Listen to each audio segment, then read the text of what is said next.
Mudou de ordem. Mudou mesmo.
Ah, tá. Ah, é, você tem seu trabalho agora, esqueci. Não, eu ia te perguntar onde que mudava o negócio lá para português.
E Oi, Vitória, Camila, tudo bem? Você você tá me ouvindo? Você me tudo ouve? bem? Eu tô bem. Tudo Você tá, certo. você tá conseguindo me ouvir? Estou ouvindo, sim, estou Ah, ouvindo e tá. vendo. Ah, então tá bom. O Sim, professor me mandou uma mensagem aqui. Aqui é o professor Baciro, não sei o que que ele tá querendo. tô- sim, estou ouvindo e estou vendo. Oi? Eu entrei aqui para acompanhar, né, de curiosidade, assim, de saber. Sim. Eu não sei por que que ele me chamou aqui. Não, espero que ele não coisa não, porque Ah, eu esse não daí é li, o eu moderador não da li. sessão, né? É, eu não li o artigo, não deu tempo.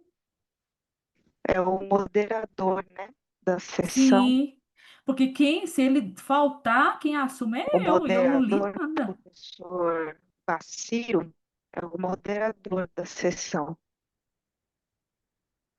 É, Isso. ele não vem, será?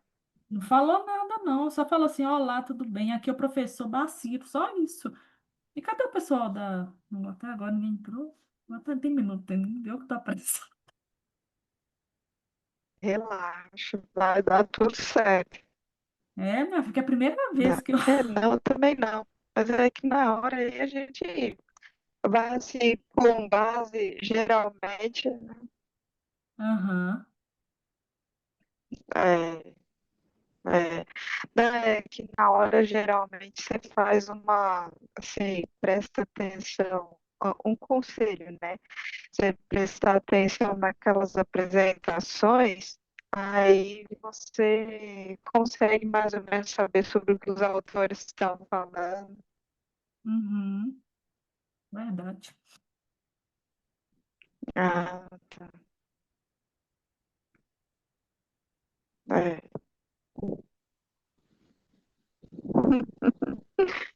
Pois é isso aí. Eu vou ficar É aqui, eu 15 também estou minutos na para cada um, é faculdade mais aqui, mesmo. Ah, e tá. aí eu vou ficar aqui se você precisar de alguma coisa. Tá, Eu joia. já apresentei um artigo, eu tive um trabalho aprovado em 2018, eu apresentei, mas aí para participar como moderador, como assessora é a primeira vez, né? Aí eu fico aqui até aprendendo, vai que uma outra vez aí eu fico como a principal, daí já vou aprender com você como é que você vai fazer, para eu Tô fazer também preocupada que da eu tô igual mesma ninguém. forma. Pois é.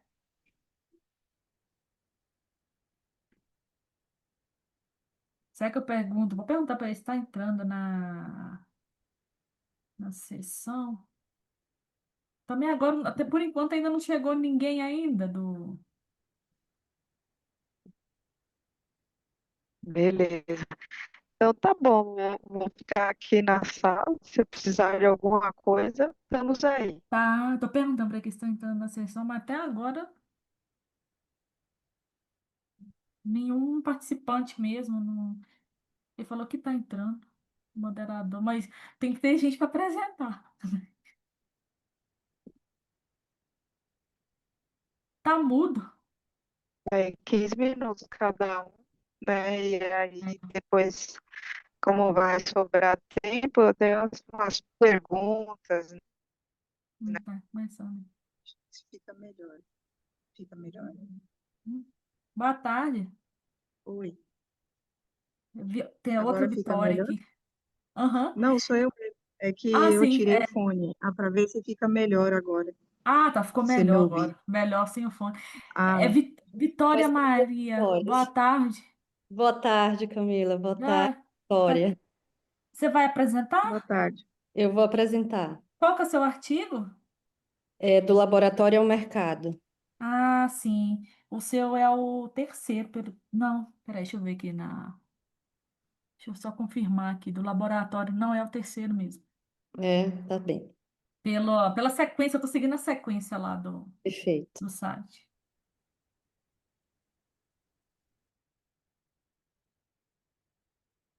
Aí você tá com a apresentação aí, certinho? Posso testar? Posso, Pode, pode. Aí enquanto são não 15 minutos, né? Aí eu tenho que ver com o moderador se ele quer fazer as considerações entre. entre Ah, cada apresentação, né? sim. Boa tarde, Manuel. Boa tarde, tudo bem? Está me Tudo escutando? bem? Estou te ouvindo. Fechou. Deixa eu te perguntar, qual Hum. que é o seu artigo? O meu é o IA Generativas, uma análise baseada em patentes. Ah, sim, o seu é o segundo. Isso. Então, o primeiro é da Michelle. Boa tarde, Michelle. Boa tarde, pessoal. Desculpa, acabei de entrar. Não, tranquilo, nós tem que esperar o moderador. Estão me escutando bem aí? Tô te ouvindo. Tá, perfeito. Vocês me ouvem? Sim, bem. Aí, pessoal, vocês estão com o material, né, de apresentação. Cada um terá 15 minutos para apresentação. E eu vou ver com o moderador aqui se ele quer fazer as considerações dele entre uma apresentação e outra, ou no final. Quando tiver dando os 15 minutos, aí eu vou cronometrar o tempo aqui e aviso para você. Quando tiver faltando 2 minutinhos para os 15 minutos, eu falo quando o tempo estiver acabando, tá bom? Boa tarde, Baciro. Olá, boa tarde. Boa tarde. Vocês me escutam? Ouvindo, sim, Tudo bem? tudo bem. Eu estava comentando com o pessoal aqui, como você prefere que faça? Que cada uma apresenta o seu trabalho e você faz as considerações entre um e outro, assim que finalizar, e depois parte no final, um debate final? Eu acho que a gente poderia seguir essa linha, tá? Todo mundo apresenta e aí no final das apresentações a gente faz as considerações para cada um dos trabalhos, né? São três Sim, artigos, né? isso, 3 artigos. Então, podemos começar, então. Primeiro artigo aí, então, é da Michelle, né? Michelle, seu artigo aqui em inglês, The Role of Food. Tá. Posso compartilhar aqui? Sim, aí são 15 minutos, tá? De Uhum. apresentação. Quando tiver faltando os 2 minutos, eu aviso. Tá, o tempo que tá faltando para finalizar.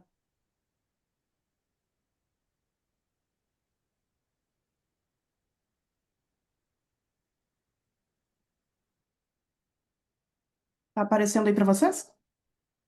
Sim, Tá. Perfeito. Então, boa tarde, pessoal. Boa tarde a todos. Eu me chamo Michele Sotti. O artigo que eu vou apresentar hoje se chama O papel do financiamento público, né, nos resultados da colaboração universidade-empresa. É uma revisão sistemática da literatura. Ela foi desenvolvida por mim, pelo professor Andrei Mikhailov, da UNOESC, e pela professora Janaína Ruffoni, da Unicinos. Nesse artigo, a gente começa a analisar justamente a questão da interação universidade-empresa, né, como uma questão estratégica para gerar uma série de benefícios, tanto para a universidade quanto para as empresas que interagem com as universidades, né?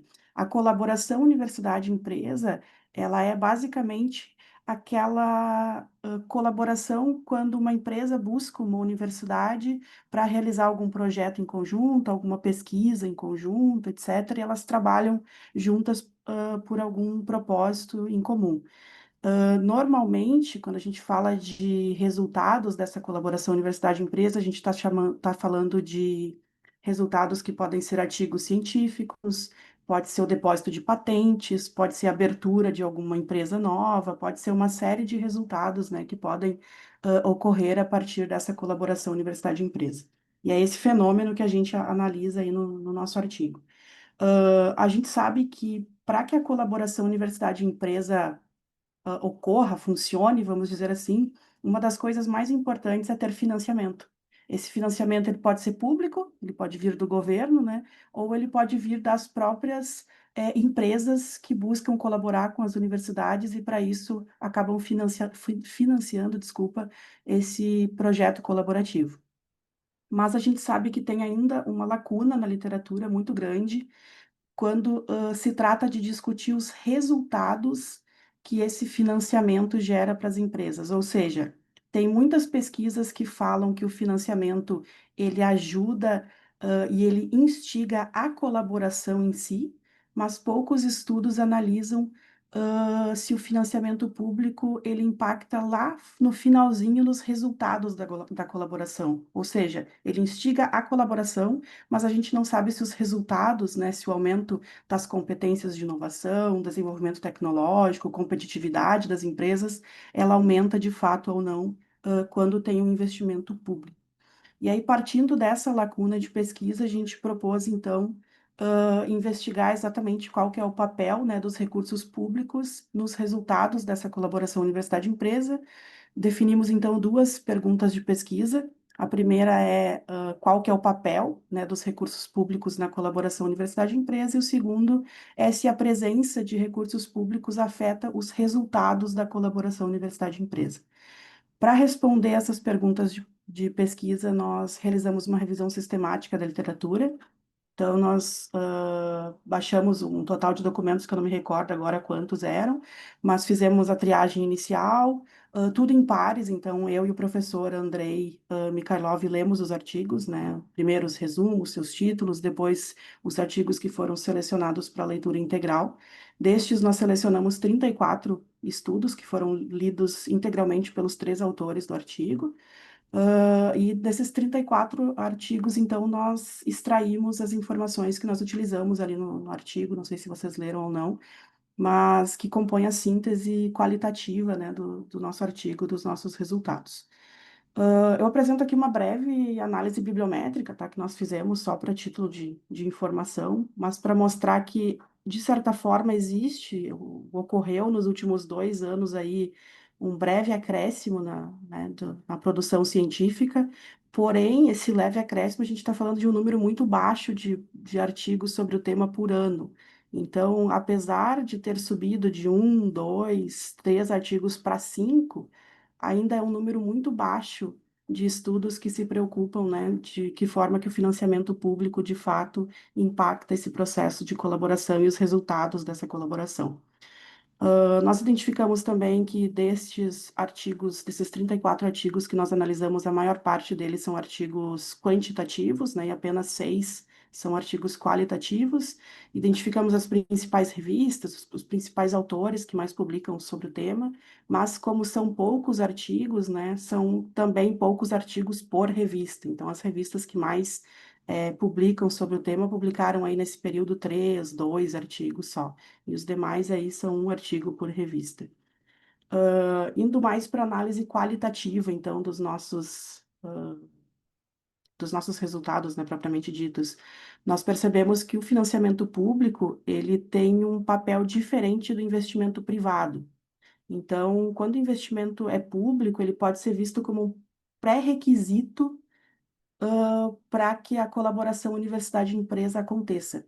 Então, ele funciona como um pré-requisito. Muitas vezes, a universidade quer colaborar, a empresa quer colaborar, mas se não tem aquele investimento público, se não tem o governo atuando como um dos principais atores ali da tríplice hélice, né, não necessariamente essa colaboração vai acontecer. Então, a gente entendeu que o financiamento público ele é pré-requisito e que o financiamento, o investimento privado, ele vem como uma chave que complementa o financiamento inicial público. Então, ele é complementar ao financiamento público apenas. E o que a gente percebe, principalmente em economias como a do Brasil, por exemplo, as empresas elas esperam muitas vezes que já tenha esse financiamento público, que tenha um apoio do governo, que também atua como regulador, né, desse tipo de colaboração, para aí sim a empresa também investir, porque ela ganha, de certa forma, uma confiança, né, por ter essa regulação do governo. Então, a gente identificou também que tem uma relação positiva entre os subsídios do governo e a performance de inovação na firma, ou seja, dos estudos analisados, todas as vezes que o governo investia na colaboração universidade-empresa, os autores conseguiam dizer que tinha um aumento na performance de inovação da firma, né? Ou seja, a empresa que interagia com as universidades tinha um desempenho de inovação melhor e maior do que as outras ou de outros projetos que não tinham financiamento público. Além disso, tem outras questões aí que a gente traz, né, como aumento da produtividade, uma interação mais efetiva, enfim, o financiamento público também acaba ancorando nesse tipo de aspecto. Algo interessante que a gente percebeu também é que quando os níveis de subsídio ou de financiamento público são excessivos, eles produzem o efeito contrário do que se espera. Então, não existe uma linha tênue ali entre qual que é o subsídio ideal que o governo deve investir.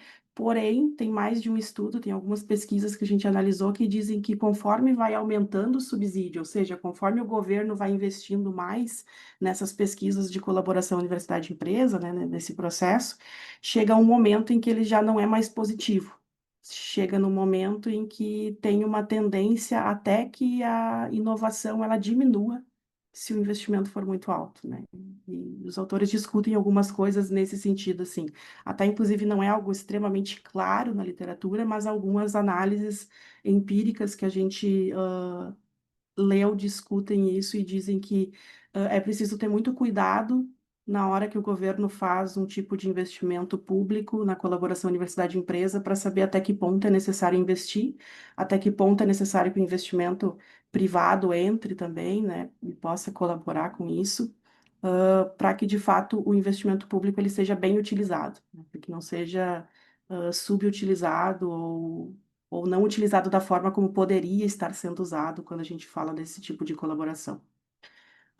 Além disso, então, passando bem rápido aqui, tá, pessoal? Depois acho que a gente pode conversar sobre, mas os nossos achados, então, eles confirmam que as colaborações bidirecionais, que é ter universidade para empresa e vice-versa, tendem a gerar essa performance superior do que aqueles fluxos unidirecionais que a gente diz, que é só quando a empresa oferece ou quando a desculpa o barulho aqui atrás, pessoal. Ou quando a universidade oferece essa troca de recursos, essa troca de pessoal qualificado, enfim, quando vem das duas partes, tende a ter uma performance de colaboração muito melhor e gerar resultados muito mais satisfatórios.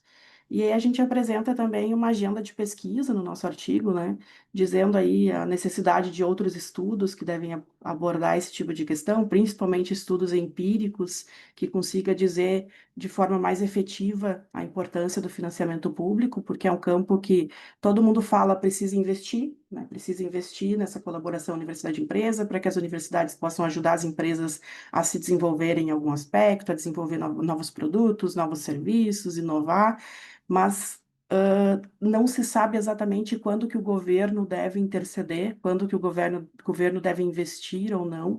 Então, ficam algumas lacunas de pesquisa nesse sentido, e a gente apresenta uma agenda de pesquisa trazendo algumas dessas lacunas para que estudos futuros possam investigar em maior profundidade esses gaps teóricos e empíricos que existem.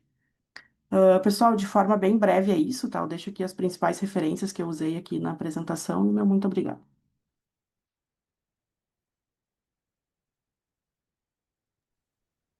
Muito bem, Michele. Obrigado, foi bem objetiva, né? É rápido. Mas aí deixou ali espaço para a gente depois poder todo mundo conversar sobre a sua revisão da literatura, né? Eu acho que esse é uma das grandes contribuições de artigo dessa natureza. É a gente, enquanto olha para cá e vai vendo um monte de outras possibilidades ali, né? Que a gente consegue construir caminhos a serem seguidos. Então, obrigado pela tua comunicação, né? E certamente daqui a pouco a gente vai poder ter um pouco mais de troca sobre o seu trabalho, né? E principalmente dessa agenda que vocês fecham ali o estudo. Eu particularmente é uma coisa que eu vou querer saber um pouco de você, tá bom? Muito Tudo bem. bem, obrigada. Alguém dos participantes aqui quer comentar alguma coisa, fazer alguma consideração? Mas acho que a Todos gente pode precisam seguir aqui seguir? para a gente Então seguir. tá bom. Aí vocês, assim, a turma aqui é bem bacana, então a gente anota, né? Para permitir que todo mundo consiga apresentar dentro dos 15 minutos, né? Sem aquela correria, né? Aí no final a gente faz essa troca aí, contribuições ali para alguns artigos que vão tentar buscar uma publicação no journal, né? E aí alguns estão seguindo aí a sua jornada de pesquisadores, né? Então, acho que a gente fica mais à vontade, Camila, para depois poder conversar com eles, tá? Tá ok, então. Obrigada, tá, Michelle? Então, vamos agora para o segundo artigo, né? Que é IAs generativas, uma análise baseada em patentes. Isso, boa tarde, vou compartilhar a tela aqui. Tá dando para ver? Tá Sim, tela cheia, né? sim, sim. Beleza. Calma aí. Bom, vamos lá. É, o nome do artigo aí, como vocês já viram, é IAs generativas, uma análise baseada em patentes. Quem fez acontecer fui eu, né, Manuel Felipe, sou graduando em Gestão da Informação na UFG, e o meu orientador, professor Alex Fabiani, doutor em Administração, docente da UFG. Deixa eu passar aqui. Aí. Bom, vamos lá. Para contextualizar um pouco o trabalho, eu selecionei aqui algumas constatações da introdução. Então, a gente vive ali, né, a gente vive numa era onde a transformação digital está meio que redesenhando completamente as relações sociais, né? E os modelos de negócio. Tudo muda numa velocidade impressionante, assim, tanto nós, indivíduos, quanto as empresas, a gente precisa se adaptar de forma constante. E aí, dentro dessa transformação toda, a IA surge, ela emerge como um dos principais motores de mudança. Como eu coloquei ali, né, essa citação ali do Planeta, ela revoluciona a maneira como a gente processa e utiliza informação, seja por meio de automações, conectando sistemas, e em muitos casos superando habilidades humanas, principalmente em tarefas assim, mais simples e repetitivas, né? E aí, mais recentemente, a gente testemunhou a explosão das chamadas IA generativas. O ChatGPT, o Gemini, por exemplo, que são ferramentas que popularizaram sistemas bem sofisticados de geração de conteúdo artificial. Seja texto, imagem, hoje em dia a gente tem até vídeo, né, bem, bem convincente. Isso impactou desde, sei lá, o atendimento ao cliente, até a forma de empresas, até a forma como a gente cria e analisa os dados e as informações mesmo. Mas aí sobre essa expansão, né? Com isso, ali, peguei ali aquela citação de Epstein, com isso surgem algumas questões. Então, como essas tecnologias estão sendo protegidas globalmente, quem são os principais players, né? Quem são as principais empresas ou instituições de pesquisa, empresas governamentais que atuam nesse setor e quais são as dinâmicas de cooperação que essas empresas estão produzindo de forma independente, elas cooperam. Enfim, a gente tem nossos problemas de pesquisa aí. E o objetivo geral, que é usar as patentes como uma lente de análise mesmo. A gente vai identificar, a partir delas, as tendências tecnológicas e os padrões de propriedade intelectual que estão moldando esse setor. A escolha das patentes, ela é justamente porque elas funcionam como um termômetro de inovação. Vou falar mais no próximo slide sobre um pouquinho sobre a fundamentação teórica do trabalho, mas elas mostram onde os investimentos estão concentrados e como é que as empresas protegem, né, aquilo que elas estão desenvolvendo. Agora, passando aqui rapidamente pela fundamentação teórica, para a gente entender o cenário atual, a gente precisa voltar um pouco, dar um passo atrás e observar ali que o campo da IA ele foi oficializado nos anos 50, então já tem assim, relativamente pouco tempo, na Conferência de Dartmouth. Desde então, esse campo ele passou por muitas evoluções. Começou com regras lógicas, assim, bem rígidas, assim, é o clássico if-else. Começou com isso e aí foi evoluindo, né, para aprendizado de máquina, onde os sistemas aprendem a partir de grandes volumes de dados, o que já foi uma grande mudança de paradigma. E aí depois foi para o aprendizado profundo, ali em 2010, com as famosas redes neurais, né? Todo mundo que já deve ter ouvido falar. Que é quando a gente começa a se aproximar dos modelos de geração de conteúdo de hoje em dia, e aí a coisa vai ficando mais sofisticada. Em 2017, nós temos um divisor de águas, que eu coloquei ali, que foi o surgimento da arquitetura Transformer, que é uma revolução completa, assim, nesse campo, principalmente, especialmente para os LLMs, que são os grandes modelos de linguagem, são o que baseia aí os modelos mais famosos que a gente tem hoje em dia, tipo ChatGPT, enfim. Agora falando um pouco mais sobre as patentes, a gente tem ali uma citação da OMPI, do Ferreira, Guimarães e Contador. Elas são instrumentos fundamentais tanto para proteger as inovações quanto para rastrear o desenvolvimento tecnológico, como eu falei no slide anterior. Então, cada patente publicada funciona como uma janela para o que está sendo criado. O debate atual, juntando essas duas coisas, né, patentes e as assim, de forma geral, não só as generativas, paira principalmente no seguinte: quando uma IA gera uma invenção, quem é o inventor dessa invenção, né? É o sistema? É o cara que programou o sistema? Ou é o usuário que está comandando ali o sistema? Enfim. E aí, na nossa referência, na nossa fundamentação teórica, a gente trouxe alguns estudos bem interessantes sobre isso, como os de Schuster, Samuelson, Zong, e basicamente todos eles mostram que ainda não existe um consenso quanto a isso. E aí, a partir disso, entra a nossa contribuição, que é a gente observou uma lacuna bem clara de estudos focados especificamente em patentes já generativas, né? E aí entra os LLMs. É justamente aí que nossa pesquisa entra. Vamos para a metodologia agora. A nossa abordagem, então. A forma como a gente conduziu essa pesquisa. A gente adotou uma abordagem quantitativa, né? São dados de patentes, a gente tratou isso de forma quantitativa. E exploratória, justamente porque é uma tecnologia recente e tem poucos estudos aprofundados sobre esse tema em específico. Principalmente aqui no Brasil, eu achei pouquíssima coisa quando eu fui pesquisar. E descritiva, porque o objetivo é apresentar um retrato do cenário atual, né? Desse campo. Bom, aí para os dados, a gente utilizou a plataforma Delent Innovation, da Clarivate Analytics, que é uma das bases de dados assim, mais completas e confiáveis quando se fala de patentes. E a gente fez uma busca booleana, utilizou ali os termos LLM, Large Language Model ou Generative AI. E aí, a partir disso, a gente recuperou 3.423 patentes. Mas depois que a gente tratou esse conjunto, a gente teve ali no final 2.206 patentes. Essas patentes foram depositadas entre 2016 e 2024. Então, bem atual. E aí, para analisar esse volume de dados, a gente aplicou dois métodos principais, que foi o CRISP-DM, que é um método de mineração de dados bem consolidado. Foi o que guiou assim, a análise mais geral mesmo.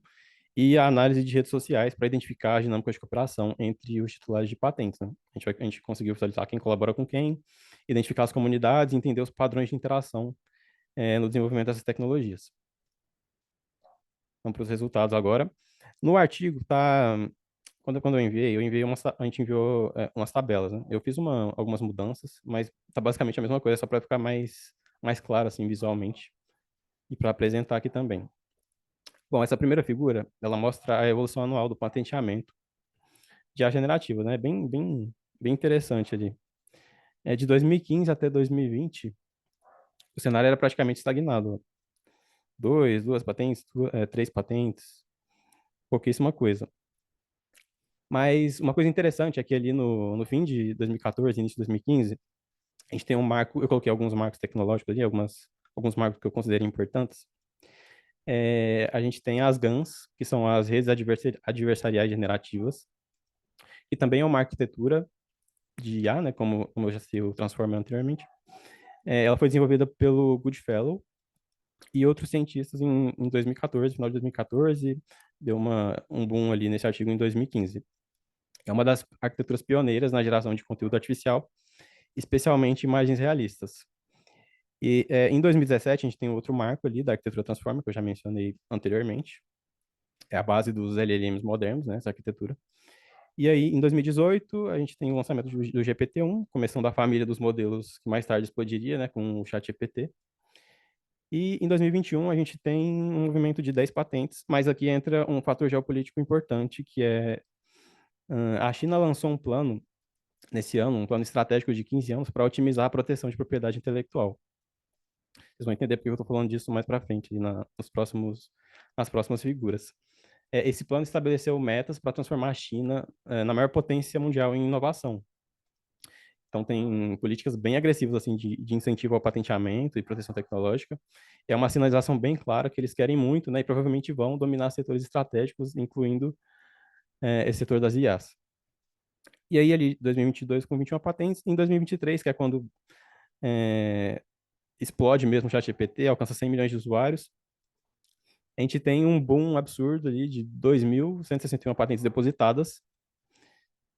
Assim, é um aumento bem absurdo. Mas enfim, vamos para a próxima figura aqui. A figura 2 mostra a distribuição das patentes por quantidade titular.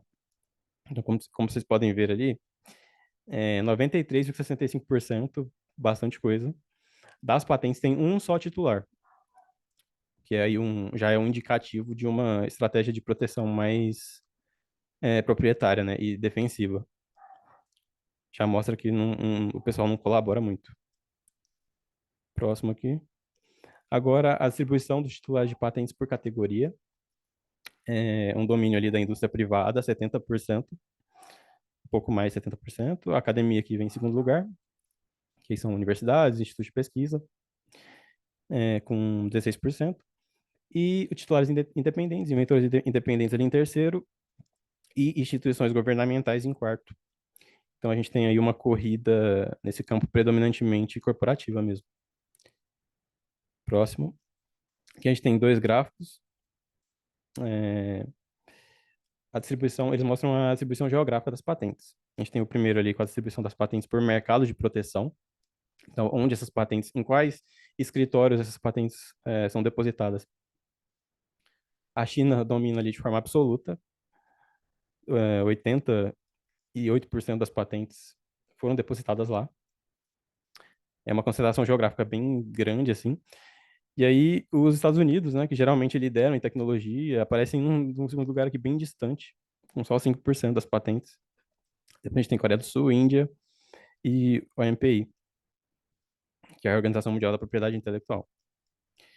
E aqui na figura 5, a gente tem a distribuição das patentes por quantidade de mercado de proteção, ou seja, de todo esse conjunto, quantas patentes foram depositadas em só um escritório, quantas foram depositadas em dois escritórios, e assim por diante. Então, aqui é um cenário parecido, a gente tem 96% das patentes foram depositadas em só um escritório, provavelmente no chinês, e aqui o resto, em dois escritórios, é um número ínfimo, em três, um número menor ainda.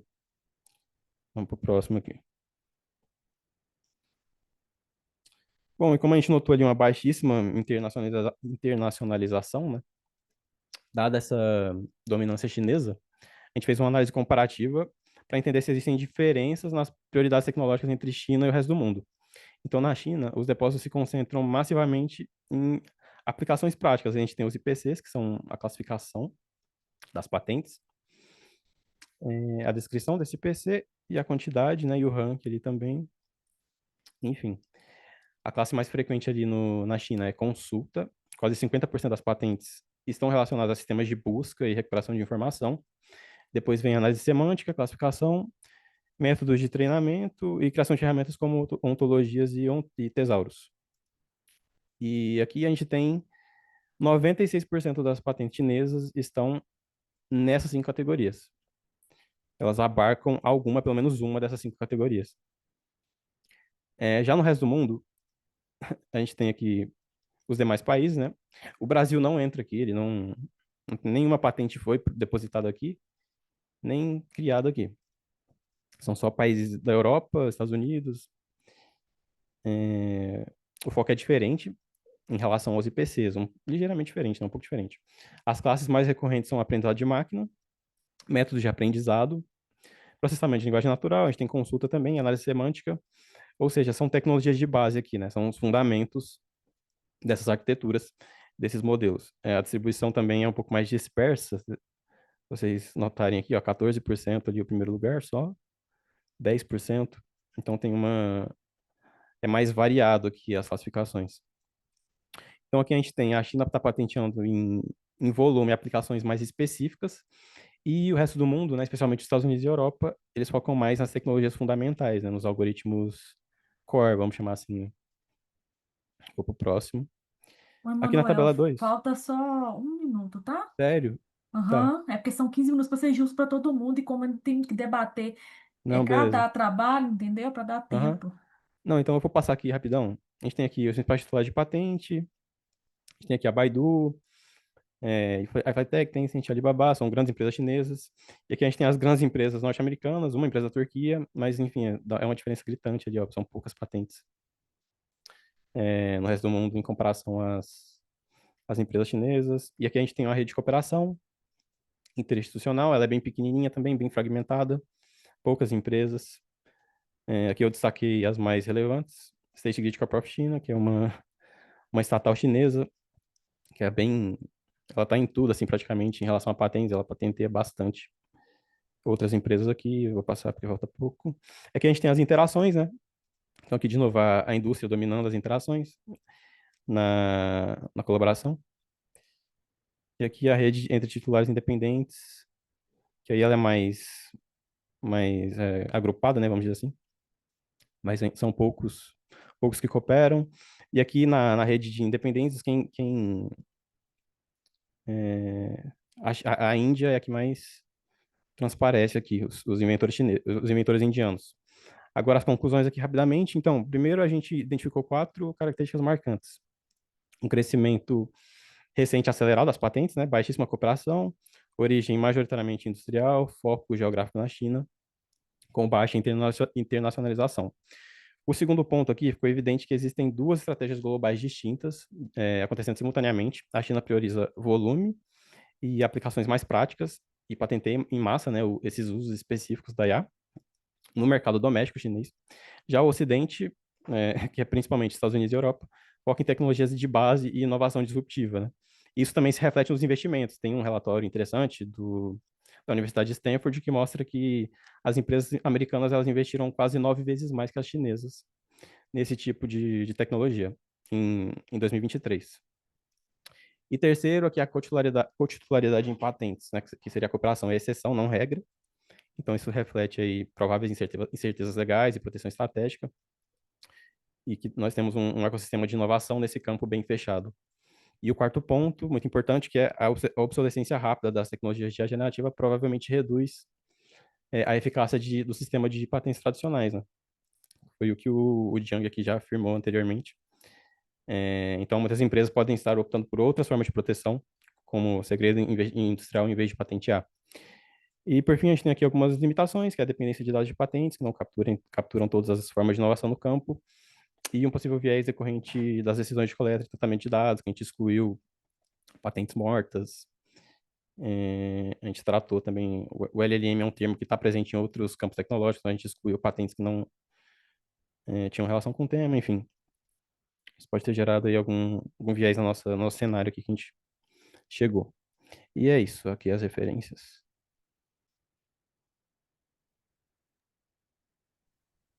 Deixa eu parar de compartilhar aqui. Muito bem, Manuel. Você viu? Parabéns aí, viu? Valeu, valeu. Você compartilhar conosco, porque a professora Camila deu toque aí, que é importante depois aí você também receber ali os nossos inputs, né? Uhum. Então, a gente ali o seu paper, a sua apresentação, você trouxe ali o que realmente você trabalhou, né?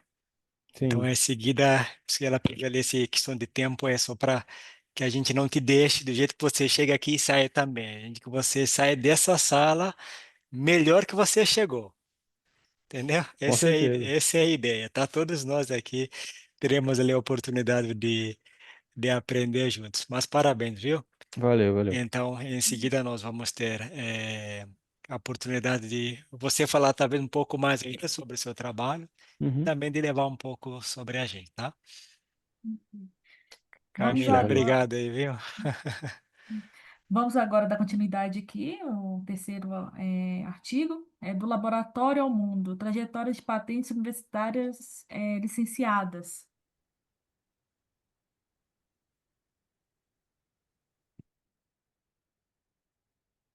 Me confirma se vocês estão vendo a minha tela, Camila. Sim, eu Tá, vejo.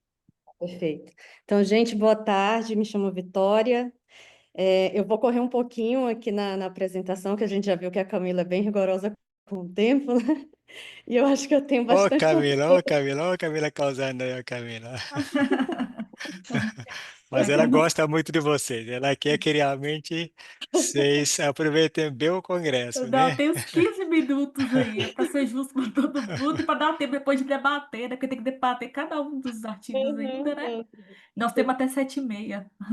É que é muito conteúdo para 15 minutos, mas a gente vai dar conta, tá? Qualquer coisa eu volto no final e apresento com muito gosto o que eu deixar a desejar aqui na apresentação. Tá ok, pode ficar à vontade. Então, meu artigo se intitula Do Laboratório ao Mercado, Trajetórias de Patentes Universitárias Licenciadas.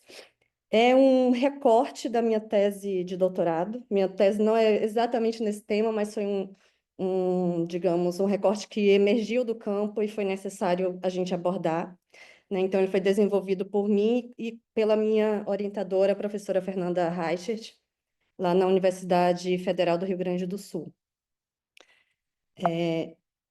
Só um minuto. Tá passando aí para vocês? Ah, agora foi. Foi? Pronto.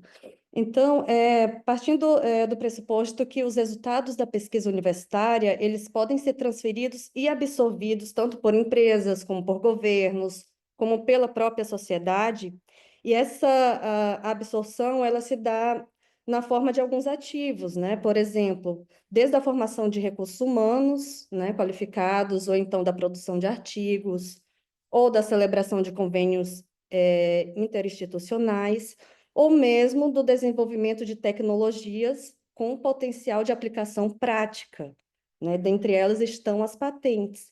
E essa relação universidade-empresa, ela é tão importante, ela tem ganhado tanta relevância, que nós temos até alguns dispositivos legais, né, como a Lei da Inovação, a Lei do Bem, o Marco Legal da Ciência e Tecnologia, que veio justamente para regulamentar essa relação universidade-empresa e também para estimular essa conexão, né?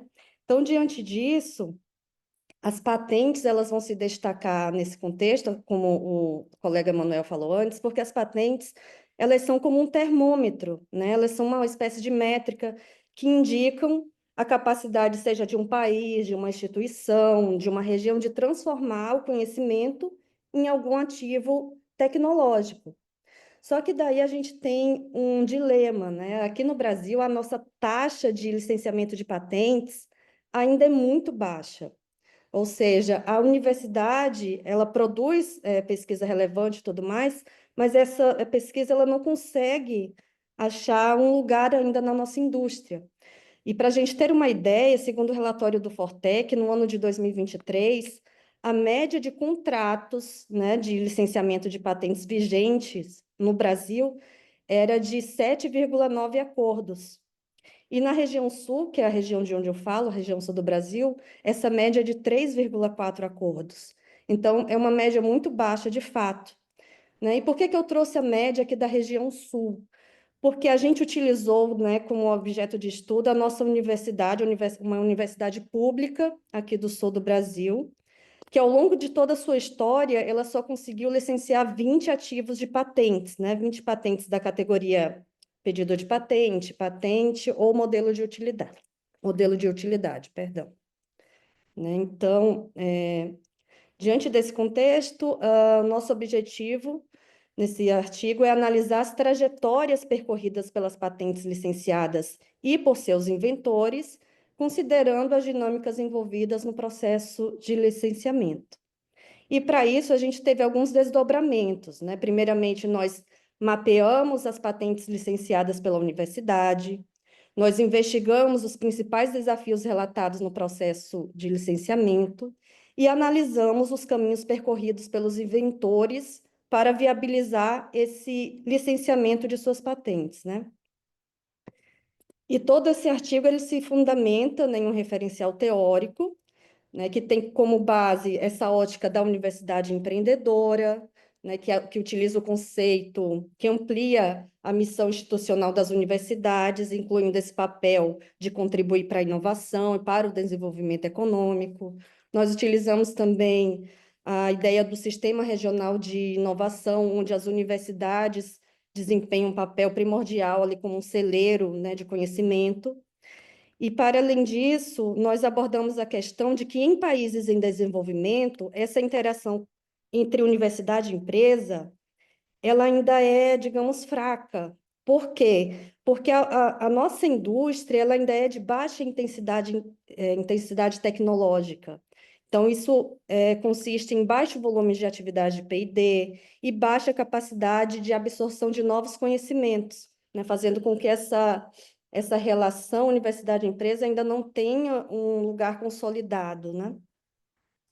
E no que tange à produção tecnológica, eu acho que a nossa sala aqui está bem expert nesse assunto, mas não custa dizer, né, que aqui no Brasil o Instituto Nacional de Propriedade Intelectual é o responsável por registrar, né, tanto as patentes como marcas, desenhos industriais, etc.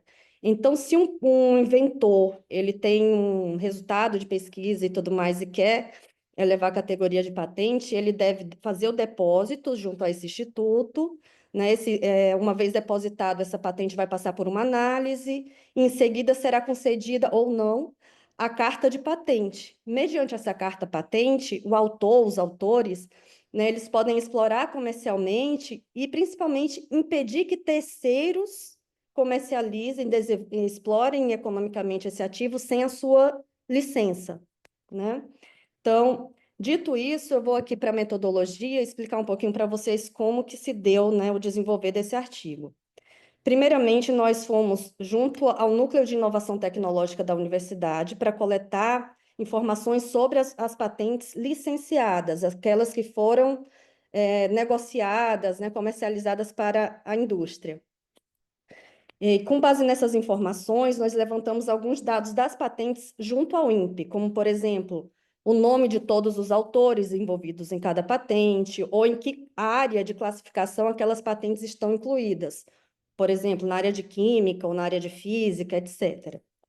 E, posteriormente, nós contactamos os autores dessas patentes, né? Nós obtivemos o retorno de 17 desses pesquisadores, para a gente entender a trajetória deles, quais foram os principais desafios, etc., que, após uma análise de conteúdo, né, resultou em algumas categorias, nas quais a gente consegue entender a motivação que levou os pesquisadores ao depósito da patente, quais foram e como foram suas interações com a indústria, quais os desafios do processo e o que repercutiu em desistência do empreendimento quando foi o caso. Então, com base nesses resultados levantados, né, eu já disse que foram 20 ativos licenciados, nós observamos que a maioria deles, 8 patentes dessas 20, eram da área de necessidades humanas, que basicamente são fármacos, medicamentos ou algum ativo da área da saúde. Mas também tinha presença de patentes da área da química e da física, por exemplo, com 5 patentes em cada, e também das áreas de processamento, operações de processamento e construções físicas fixas, com uma patente em cada. E nós observamos também que a autoria dessas patentes era basicamente dos professores da universidade, juntamente com seus alunos, mas que em alguns casos também envolvia colaboração externa, seja com pesquisadores de outras universidades ou de empresas, de laboratórios, enfim, de hospitais, etc. E, por sua vez, a titularidade dessas patentes, ela ficava ou exclusivamente com a universidade, ou essa titularidade era dividida entre a universidade e as empresas parceiras, universidades parceiras, etc. E também que essas patentes eram licenciadas para quem? Para, basicamente, empresas nacionais, apesar de que tem uma inserção internacional, laboratórios brasileiros, etc., mas uma grande parcela delas eram para empresas constituídas pelos próprios alunos, autores das patentes. Ou seja, eles desenvolviam a patente e, a partir daquela pesquisa, abriam seu próprio negócio, né? Abriam um empreendimento a partir daquele ativo. Então, a partir das entrevistas, nós conseguimos entender algumas trilhas. Por exemplo, A gente entendeu que a motivação para o depósito da patente, ela tem duas origens. Ou ela é fruto da pesquisa acadêmica, por exemplo, é o resultado de uma tese ou de uma dissertação, ou mesmo de um TCC, ou ela é uma demanda direta da indústria. A indústria procura a universidade para buscar alguma solução, né, alguma aplicação. E aqui no relato da Emília, uma das pesquisadoras entrevistadas, essa dinâmica fica bem clara, porque ela diz: muitas das patentes, elas têm esse nascedouro, digamos assim, a empresa fez uma demanda, a gente trabalhou junto, tudo via NIT, o termo de confidencialidade, tudo isso desde o começo, né? O jurídico da empresa com o jurídico da universidade, já para ver royalties, precificar a tecnologia, tudo isso. E esse é o conjunto de patentes que foi mais adiante. Então, tem um outro tanto de patentes que teve um nascedouro mais acadêmico, digamos assim. Então, quando houve a valoração das patentes, daí começou a ser um produto acadêmico também. Então, tem essas duas, ou com empresa ou gerada dentro da academia. E aí a gente entendeu que os licenciamentos ocorriam nesses três formatos, né? Ou a indústria busca a universidade, e a partir daquela colaboração, né, já sai uma parceria em um produto que já tem aquela empresa interessada e por isso se torna, digamos, mais rápido o fluxo, porque já tem um interessado, né, manifesto ali. Ou então, quando é fruto de uma pesquisa espontânea, por exemplo, né, de uma tese, de uma dissertação, esse ativo vai ser colocado à disposição do mercado. Muitas vezes os pesquisadores ou o núcleo de inovação vão prospectar uma indústria, uma empresa interessada a adquirir aquela licença, ou os próprios autores, né, empreendem a partir daquela pesquisa. E quando o licenciamento ocorre diretamente com uma empresa demandante, né, quando a indústria busca a universidade, a gente percebeu que há uma maior facilidade de viabilizar etapas posteriores, porque justamente essa empresa ela já pode arcar com alguns custos, como financiamento de testes clínicos, estudos com seres humanos, prototipagem, porque esses são os principais gargalos apresentados pelos autores, né, devido aos altos custos desse processo. Na fala da Camila, por exemplo, ela deixa isso claro, quando ela diz as indústrias, as big pharmas, né, as indústrias farmacêuticas grandes, a gente se reuniu com a empresa X, com a empresa Y, várias dessas empresas. E atualmente eles só compram projetos que estão lá na fase 2, 3 de desenvolvimento. Eles não bancam mais projetos iniciais assim, o mercado mudou. E o que acaba acontecendo é isso, né? As spin-offs, elas tocam o projeto até que chegam no ponto que a Big Pharma compra, já para poder explorar, né? No nível de maior prontidão. Então, se a gente tivesse tido mais recursos para tocar esse projeto adiante, porque a gente está lá na fase inicial ainda, na fase pré-clínica. Então, aqui é um exemplo da Camila, que empreendeu a partir da sua pesquisa e não conseguiu tocar o projeto até o nível de exploração comercial dessa patente, porque os custos não permitiram, né, esse alcance. Outro gargalo que apareceu foi a produção da tecnologia em larga escala, porque na universidade as pesquisas elas são feitas em escala laboratorial, mas quando vai para a indústria a gente está falando de uma escala industrial, né? Então a Daniela deixou isso claro quando ela diz: entreguei tudo para o laboratório. E um tempo depois, 1 ou 2 anos depois que eu tinha entregue, até Dois um pouco, minutinhos, tá, Vitória? tá, eu fiquei sabendo que eles estavam com muita escala na transposição de escala, porque tudo que eu fazia em escala laboratorial, era 10 ml, 100 ml, né? E na indústria eles lidam com litros, quilos. Então, teve essa dificuldade. E teve também a dificuldade da instabilidade financeira, porque muitos dos empreendedores, eles lidam com esses projetos porque recebem algum fomento, né? Algum financiamento público. Daí a importância, Michele, dos financiamentos públicos, né? Mas acontece que esses financiamentos eles acabam. Os pesquisadores vivem de bolsa até certo ponto. Então chega um ponto que os pesquisadores acabam migrando para carreiras mais estáveis, em especial as carreiras docentes. Mas apesar disso, a gente teve casos de sucesso de empresas tanto fundadas por alunos que estão em vigor, como por tecnologias que foram para indústrias, né, foram adquiridas desde o começo pela indústria e já estão no mercado. Então, esses relatos deixaram claro que os principais gargalos são a escassez de financiamento, a falta de infraestrutura adequada para testes, né, para prototipagem, e essa instabilidade e insegurança financeira.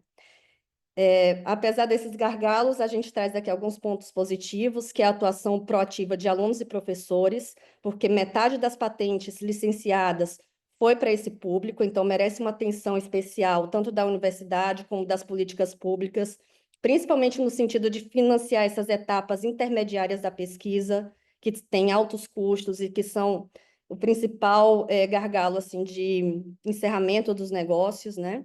E também observar que as principais patentes licenciadas eram da área de necessidades humanas. Então, isso pode sugerir que o mercado esteja mais predisposto a explorar esse tipo de tecnologia, né? Então, aqui são algumas das referências que a gente utilizou nessa apresentação, e no mais eu agradeço a atenção de todos vocês. Muito obrigada. Muito bem.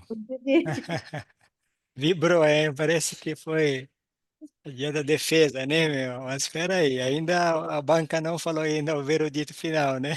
Tá bem. Ah, muito joia, Vitória. Obrigado pela sua comunicação, sua apresentação aí, do seu trabalho. A gente entende que eu percebi o quanto é desafiador, né? Agora que eu percebi realmente desde o seu texto até aqui na sua fala, que é um excerto da sua tese para tornar um artigo, que nunca passou por isso, que levante o braço. É um desafio tremendo deixar isso num artigo só, né? Então, parabéns, você tentou e fez a comunicação. É, Camila, terminou as apresentações, né? Sim, sim, agora Esse- finalizamos, né, a apresentação e podemos partir agora para os debates, né, as Tá, considerações. legal.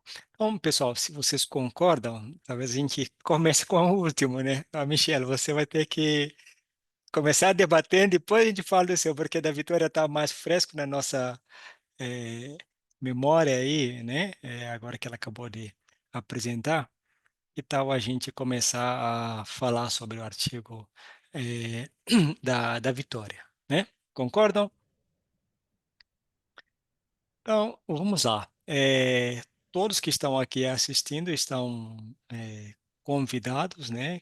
Caso vocês queiram trazer alguma contribuição para esses artigos, né, que acabaram de ser apresentados aqui, fiquem à vontade aí para as suas apreciações, né? Eh, Bom, se me permitir, eu começo um pouco a dialogar aqui com a Vitória. Pode se sentir-se à vontade para a gente trazer mais contribuições. Bom, Vitória, parabéns pelo seu trabalho, pela comunicação. É uma contribuição muito importante. O tema é mais do que atual, né? Haja vista o levantamento que a Michelle também traz no artigo dela, né? Dá para fazer ali um ping-pong ali, alguns pontos. E a gente sabe que o desafio agora, aliás, a próxima meta é você tentar esse artigo aí, pleitar para uma publicação num jornal com impacto maior, né? Então, todo o nosso olhar aqui vai se cingir nisso e nossos inputs vai ser nessa ideia, né? É, eu senti um pouco a falta ali no artigo, talvez você pode falar um pouco. É, Quando você começa a apresentação, você traz ali, tá bom, nossos objetivos são esses, um monte lá você linkou, acho que estava muito ligado com o que você estudou, mesmo como a sua tese, né? Mas para o paper, talvez é importante fazer um recorte mais direcionado com uma questão bem claro e dentro daquilo que você trouxe como resultados e deixar isso como objetivo a ser buscado para a finalidade da publicação no artigo, né? A parte do método é sempre muito importante, né? O método é que normalmente dá maior credibilidade àquilo que a gente apresenta como resultados, né? é óbvio, o método está muito ligado também à definição de que é o objetivo que eu tenho, que é ele que vai nortear o método que eu vou pegar para essa minha pesquisa ali, né? Seus resultados, ele me preocupou uma questão, não sei se em algum momento você tem na sua tese, que você traz ali, menciona o nome dos seus entrevistados, né? A gente sabe Mas são muito. nomes fictícios, não, não são os nomes dos. Ah, então, isso é uma questão, né? Então, isso é importante. Eu fiquei preocupado, falei, bom, Camila, tal, será que Não, são nomes foi, fictícios. tá, né? Foi uma forma de homenagear as meninas que participam por meio E, do grupo de estudo, eu utilizei o nome delas, o então, o nome verdadeiro. muito bem. Então, isso aí é importante. Agora, queria que você falasse um pouco desse processo, do recorte que você fez para chegar nessas entrevistas, 17 pessoas, né? Que foram trazidos para seu estudo. Qual foi o recorte? Por que essas 17 pessoas e não outras, essas instituições? É que, Queria. assim, são 20 patentes licenciadas, né? Essas 20 patentes têm 60 autores, somando todas, né? Nós temos Ok, 60 autores. Então, já é um público reduzido, né? E é um público de muito difícil acesso, porque muitos dessas patentes, foram desenvolvidas enquanto eram alunos de mestrado ou doutorado, e hoje eles estão em toda parte do mundo, né? já voaram, né? Claro, isso. E aí eu entrei em contato por todos os meios que eu pude, e eu só obtive retorno desses 17, né? Então, foi por acesso mesmo que a gente conseguiu chegar nessas 17 pessoas. Então, você procurou todo mundo num período, você definiu o período temporal que você. Foi Bom, eu vou começar. de novembro do ano passado até abril desse ano. Tá. A E gente aí fez. você teve retorno 17 guerreiros, né? Quiseram falar contigo para a tese sair e você definiu para pesquisa.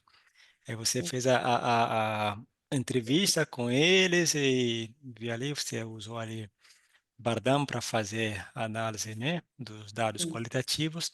Em relação aos dados quantitativos, que você traz como dados secundários da sua pesquisa, né? Sim. Como foi esse processo, essa busca, por que desse recorte?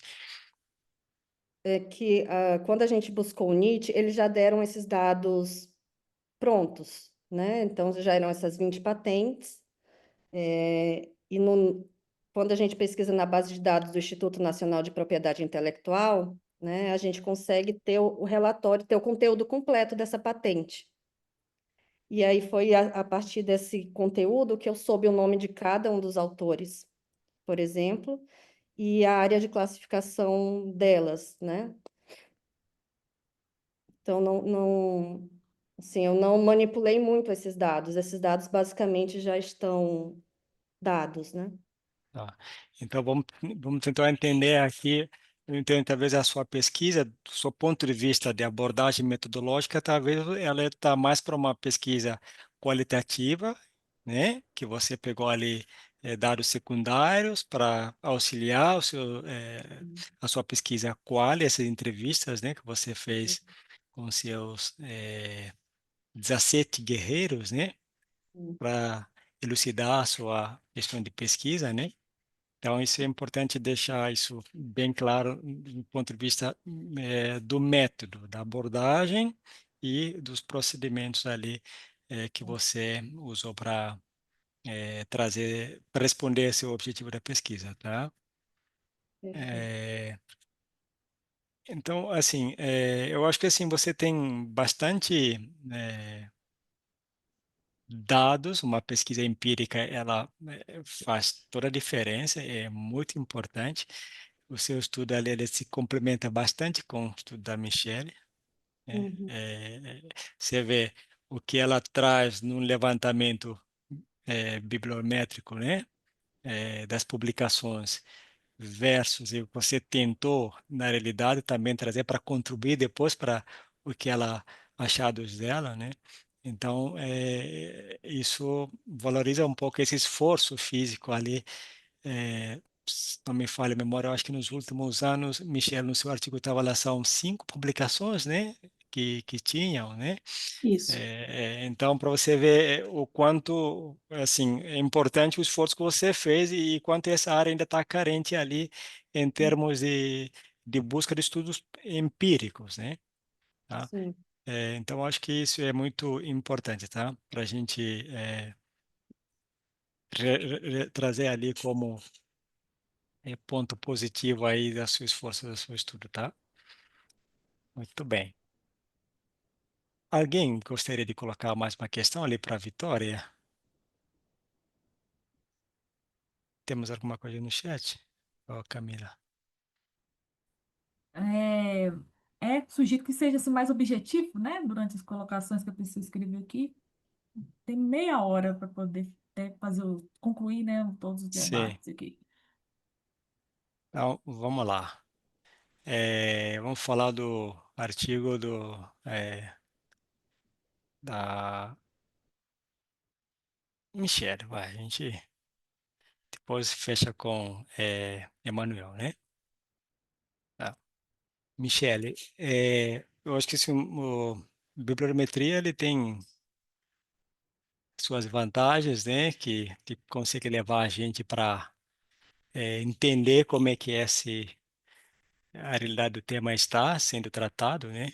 E a partir disso mostrar os caminhos, né, possibilidades que poderão ser explorados, né? Fala um pouco dessa agenda dos seus resultados, né? Você pretende seguir com essa linha?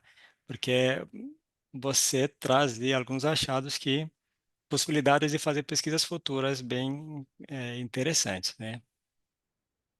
sim. Nós colocamos algumas sugestões ali na agenda, né, sobre a necessidade justamente de estudos empíricos, né, para que investiguem como que o financiamento público consegue influenciar efetivamente essas diferentes configurações de colaboração universidade-empresa e os resultados em inovação, né. Eu tenho hoje uma pesquisa em andamento, com os mesmos coautores, mais um pessoal da Unicamp, onde a gente está investigando, não é exatamente sobre essa ótica de financiamento, mas a gente também analisa os resultados da colaboração universidade-empresa, mas aí focando mais no grupo de pesquisa, porque a gente entende que a empresa, ela não interage com a universidade. A empresa, ela vai interagir com o grupo de pesquisa que está dentro da universidade, certo? E se a gente olhar sob a ótica da universidade como um todo, a gente vai ter uma amostra muito heterogênea, né? Porque cada universidade é diferente, cada universidade tem características, enfim. E aí a gente está realizando algumas análises mais a nível de grupo de pesquisa, né? Para ver quais que são os benefícios desse tipo de interação, os ganhos que as empresas têm em questão de inovação. A gente tem resultados sobre inovação de produto, inovação de processo, performance da empresa. Então, nessa linha, a gente tem pesquisas. Mais voltado para financiamento mesmo, não, só essa. E a gente tem um outro gap ali, né? Principalmente essa parte de financiamento, né? E então, que pode ser explorado muito mais ainda, né? Então, assim, parabéns ao seu trabalho, realmente a pilometria, o recorte está muito bem feito e fez uma análise ali é, bem direcionada, né, para aquilo que vocês estavam buscando. Então, se seguir com o seu grupo aí, acho que a gente tem tudo para fomentar esse tema, né? Principalmente fazer pesquisas empíricas, né? Como fez a Vitória ali, né? Vitória também, acho que você vai continuar com essa sua linha aí para frente, tá? Perfeito, obrigada. Muito bem. É, Alex, você tem alguma contribuição a fazer que está no chat? Vitória, Posso fazer agora? Posso fazer depois? Tanto faz. fica à vontade agora. Depois a gente Agora, vai falar do agora. seu Você é coautor com Emanuel, né? Isso. Isso O, aí. falar da Michelle, eu poderia falar da Vitória. Michelle, seu trabalho é extremamente interessante. Parabéns. Eu só fiquei numa dúvida, e aí talvez tenha sido uma questão de entendimento, né, meu, quando você comentou que o excesso de financiamento tem um efeito, você pode dizer, nocivo ou não positivo. Eu não sei se eu entendi correto. É, é, é isso mesmo, o entendimento, ou não?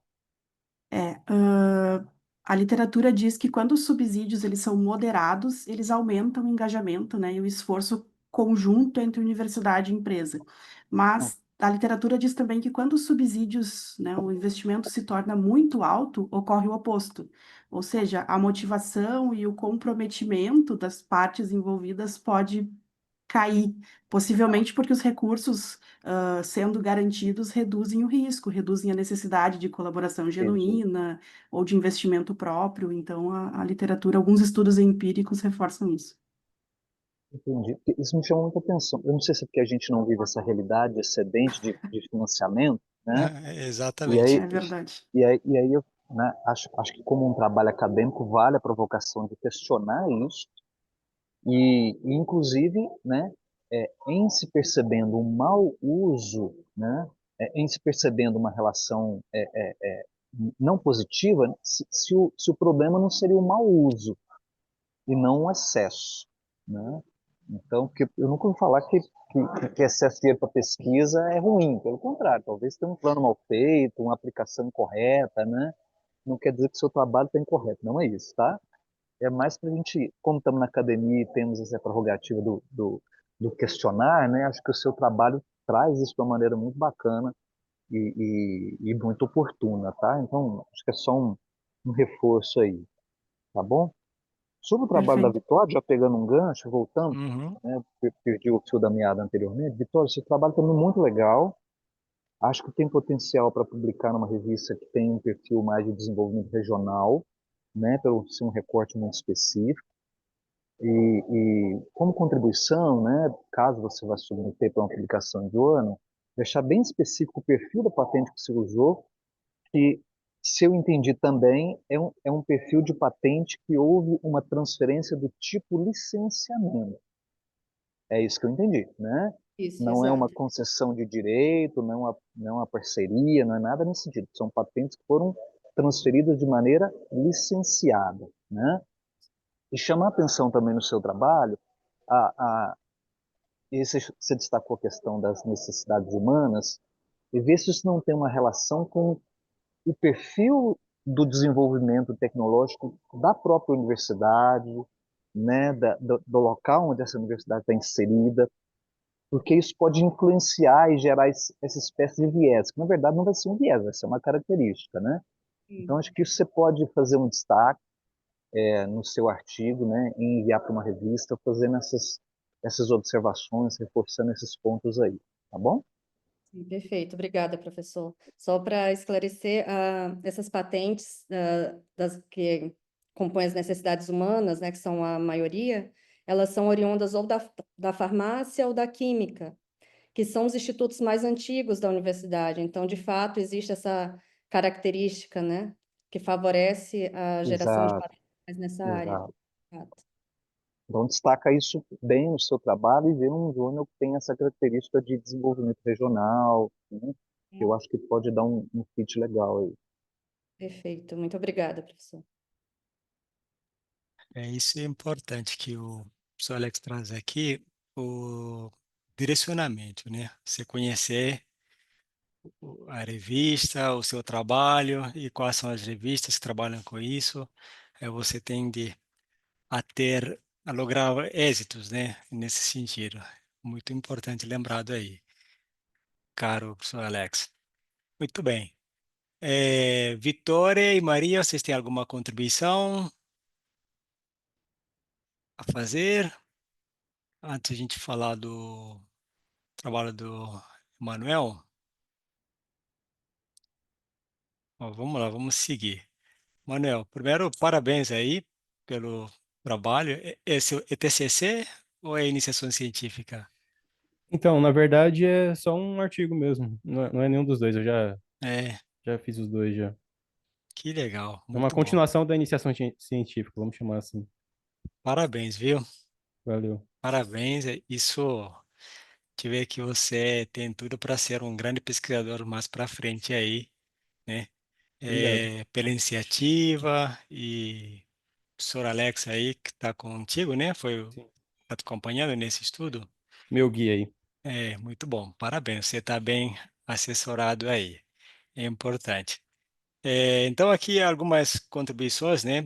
O que você traz para o seu artigo fica nítido, apesar de guia ali do professor Alex, mas não deixa de parecer o seu esforço, né? A sua busca, esse desejo de, quando a gente está no início da pesquisa, a gente quer abraçar o mundo, às vezes, não, com questões muito abrangentes, né? Você traz dados muito interessantes que eu entendo que os seus resultados mostram isso no final, que dá para você fazer ali alguns recortes, né, Uhum. para direcionar muito mais os resultados da sua pesquisa, né? Sim. Por exemplo, você começa ali, né, levanta três questões, né, no início do seu trabalho e vai fazer levantamento, mas os resultados você vai falando lá as características mais comuns, pegar alguma comparação China, resto do mundo, que são dos patentes, que já só por si daria um belo trabalho, né? Pela quantidade de dados que você traz, né? O recorte ali da pesquisa que vocês fazem. E então isso para mim, no caso aqui, você, o professor Alex, a minha sugestão para vocês é pensar numa possibilidade de publicação, mas fazer esse recorte, né? Ter um objetivo claro, né? Trabalhar, ou seja, se você quiser trabalhar com as características que você achou lá da China, por exemplo, com o resto do mundo, você tem literatura para tal que você consegue direcionar para ter um paper, né, com esse objetivo claro Uhum. e com a possibilidade maior de você placar numa revista, tá? O objetivo, quando ele é muito amplo, é complicado, mas no início de iniciação científica, um trabalho como esse é aceitável, a gente não pode podar também, o aluno não tem que focar ali, você consegue, você trouxe dados, muitos dados, e a minha recomendação para vocês dois é que façam um recorte aí e direciona para uma publicação com um objetivo mais específico, tá? Professor Alex, parabéns aí pelo trabalho com ele. Eu acho que hoje os jovens desse perfil a gente tem que aplaudir e encorajar mais, viu? Obrigado, Vacilo. É, Obrigado pelas observações. O Emanuel, né, ele fez uma iniciação científica com a gente, ele graduou agora em dezembro e acabou estendendo a pesquisa dele, né? Então, é legal do SEMEAD essa oportunidade de a gente ver que quem faz doutorado, faz mestrado, quem faz graduação, né, poder apresentar os seus trabalhos e as suas perspectivas. A ideia do artigo, o seu ponto é interessante, acho que pelo volume realmente daria para até ser mais de um trabalho, mas uhum, a ideia nossa inicial era gerar um mapeamento, uma caracterização geral desses tipos de patente. Porque, via de regra, não sei se os demais aqui concordam, né, patentes de software não costumam ser, é, tecnologias de software não costumam ser patenteadas. Só que surgiu essa dúvida nossa para o Manuel, falei, poxa, mas será que uhum, existe patente para LLM, para esse boom que está vendo? E a gente pôde ver que existia, que geralmente são patentes de aplicação de LLM, não patentes da LLM em si, né? Só que muito, muito concentrada na China. E para não criar um uhum. artigo com viés puramente chinês, como a gente viu ali, né? A gente acabou meio que buscando fazer uma análise comparativa, enfim. Mas nós vamos Tá bem. avaliar se dá para poder se dá não, né? Como fazer esse É, recorte que você sugeriu aí, que pode ser oportuno e dar mais abrangência de discussão, sem dúvida nenhuma. É uma ótima sugestão. Agradecemos aí, viu? E parabéns aí, Manuel. Mais uma Valeu, vez, professor, parabéns. valeu. Eu que já tem, agradeço. já tem um A2 publicado, ainda graduado, né? Sim. Agora o SEMEAD, é isso aí mesmo, parabéns. Muito E bom. parabéns às Isso. demais aí, Michele, Vitória, todos aí, Sim, grande passo. Obrigado aí, Camila e Bacilo. é muito bom. A gente, SEMEAD é uma grande escola, né? Vocês veem, né? Manuel, você está ali com pessoas que já têm doutorado, né? Apresentando a mesma sessão, e isso a gente tem que enaltecer, né? Então, assim, trabalho, vou só dizer, como disse o professor Alex aqui e os demais. Você tem dados aqui, então, estudar ali um recorte para vocês realmente avançarem. E provavelmente você terminar a sua graduação, provavelmente você presta já para seguir no mestrado, né, professor Alex? A gente está carecendo de alunos, os programas que têm um perfil de fazer pesquisa, né? A maior parte agora, o pessoal termina essa idade já quer trabalhar, ganhar dinheiro, que nada, não tem nada contra, né? Mas quando você vem para a academia, você tem que um pouco o voto de pobreza, né? Viver de bolsa, mas depois vem o retorno, tá? Muito bem. Camila, você tem alguma consideração? Então, eu achei bastante interessante todos os trabalhos, né? Tem até a ver com alguns aí, a grande parte, né? Com meu mestrado, a dissertação do meu mestrado, essa parte aí de colaboração, universidade e indústria, desenvolvimento aí de patentes. Eu até fiz um trabalho, de certa forma, foi mais coleta de dados, né? De patentes lá da Faculdade de Medicina de Ribeirão Preto, né? Hum, E como que evoluiu, né, esse ecossistema aí de inovação ao longo dos anos, desde da primeira patente, que foi em 88, acho que foi aí até o ano de 2020, né, que eu fiz esse recorte temporal aí, e como que evoluiu, né, as equipes ao longo do tempo, se mantiveram as mesmas equipes. Então, assim, tem super a ver com o que eu já venho estudando, né? Agora no doutorado mudou um pouco, a temática tem a ver também com a parte aí de inovação e tudo, mas voltado mais para inteligência artificial também, mas na área da saúde, né, gestão de sistemas de saúde. Então, assim, achei bastante interessante e me fez, assim, rememorar o que eu fiz lá atrás, né, na minha dissertação ali de mestrado. Então, assim, vocês estão de parabéns, continuem assim, é, igual o professor falou, né? Não é fácil essa vida acadêmica, né? A gente quer abdicar de bastante coisa, né? Fazer o voto de pobreza aí. Mas depois a recompensa ela é grande, né? E uma coisa que eu sempre falo, né? Que o conhecimento é uma coisa que ninguém tira de você, né? Você adquire e não se perde, né? Então, é assim. Então, estão todos aí de parabéns que continuem, né? As pesquisas, os próximos trabalhos, né? Vieram. É isso. muito bem. Acho que você, Camila e a Vitória já defendeu, vocês podem trocar figurinhas aí, nesses estudos aí, que ela já, esse trabalho prático aí é importante, troca, né? Para você tá desenvolvendo a sua tese, né? Agora, né, Camila? Sim, sim. Estou Então, desenvolvendo minha aí, tese. então, aproveite ali a oportunidade de troca. Gente, Sim, eu acho que assim, para todos que estão aqui, a gente, principalmente para os autores, tá? Nossos, vocês estão de parabéns, como disseram aqui, porque aqui não é momento de a gente julgar o trabalho de vocês, né? O trabalho foi julgado, avaliado, então, na qualidade de moderador da sessão, é mais ou menos um presente de a gente poder escutar, né, na voz dos autores, conhecer os autores, né, vocês aí, e fazer essa troca aí, direcionar algumas coisas, talvez que estivessem em dúvida, como é que eu vou para lá. O Emanuel e o Alex agora já dei para eles ali um dor de cabeça, uma coisa para pensar um pouco, né, como fazer isso, e dizer mais. Então, obrigado por vocês submeterem os seus trabalhos para o SEMIAD, que continua sendo ainda um grande centro de gerar, discutir conhecimento, né? A academia, a fé é muito tradicional, o SEMIAD é muito tradicional do seu ponto de vista, leva muito a sério a questão de pesquisa, todos os trabalhos você vê o nível é muito alto mesmo.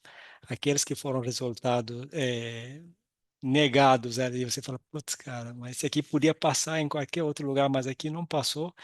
Então, você que teve aqui isso, é nosso reconhecimento e parabéns, tá?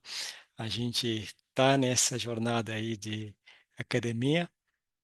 Emanuel, não se assuste, tá? Eu volto de pobreza, depois você recupera lá na frente, tá? Tá A tranquilo, tá Michelle, tranquilo. os demais ali não me deixa falar sozinho, né? Então, continue nessa senda, a gente coloca aqui à disposição. Desejo sucesso a você, Camila, que está ali com a sua tese, a Manuel. Vitória já terminou, a Michelle ali na sua jornada aí de pesquisadora, que a gente tem que fomentar conhecimento. Então, essa é a responsabilidade, por isso que fazer pesquisa é importante. Que é a gente que fomenta para depois voltar para a empresa gera, traz retorno, né? Receita. E a gente compartilha de novo, a roda gira, né? Então, Isso. mais uma vez, obrigado a todos vocês por estarem conosco, os que assistiram. Professor Alex, muito obrigado e parabéns pelo trabalho muito bom que você está fazendo aí. Trazendo aluno de graduação é uma alegria demais no SEMEAD. E vocês aí, então, a gente continua ali, vamos nos encontrar nos outros encontros. Quem sabe, alguém de vocês está aqui em São Paulo? Ou vocês vão participar presencialmente de alguma sessão? Vitor, você está lá em Porto Alegre, né? Eu falo de Porto Alegre, eu estou aqui. Legal. Porto Esse ano eu não Alegre, pude, mas é sempre uma oportunidade muito válida, né? Encontrar as pessoas pessoalmente, fazer essas trocas, assim, olho no olho. muito bom. URGS tinha, à época, uma parceria com a FEA, o Dinter, que os caras faziam doutorado aqui na FEA. A gente teve bastante colegas de URGS, que depois Santa Maria, que a gente estudou junto ali Eu na acredito que FEA. permanece ainda É? essa parceria. Não sei se é que durante a pandemia, meu doutorado aconteceu durante a pandemia, né? Então a gente acabou ficando meio disperso. Hum, Mas acredito que as parcerias já estabelecidas permanecem. então, Não tive legal. contato, mas deve ter. Então, tá bom. Camila, você está em São Paulo ou está lá em Minas? Eu tô em Minas. Vem Eu tô em para São Minas. Paulo.